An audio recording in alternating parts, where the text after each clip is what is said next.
So, do you remember Battler? He was the antagonist from the third One Piece movie, Chopper's Kingdom on the Island of Strange Animals.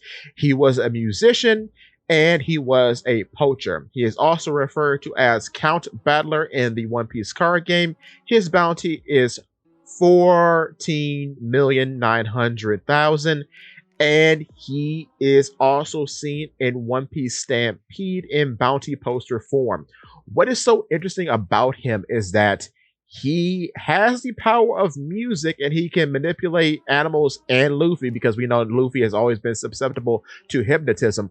But the actual interesting thing about him is that he can eat horns of animals, horns and antlers, just chop through them as if they were steak. And he uses condiments on them to improve their taste. But once he eats the horns of the golden lion Kirin, he is able to transform into this giant bestial creature.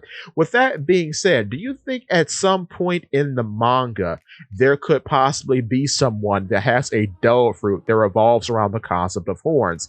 Kind of like Kuma with the concept of paws, but then in being a paw-palmed human, his paws have a special ability. So in this case, maybe a horned human has a special ability with their horns. Maybe they do something out of the box that we haven't really seen before.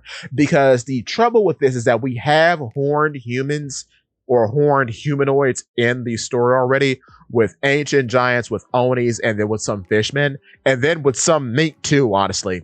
So if there was a horn devil fruit, potentially a paramecium fruit, I'm thinking, because there are already zoan fruits that turn you into animals that have horns. So if this was a paramecium devil fruit of some sort that was kind of like Kuma's, I could imagine it being a very broken ability, but it would only be, I guess, localized to the user's head, much like how Kuma's abilities seemingly are only localized to his hands. So that would be really interesting to see in the future. And I think that would be a cool riff off of Battler's weird obsession with eating animal horns. But with that being said, give me your thoughts and tell your friends about Paul and Pete. What?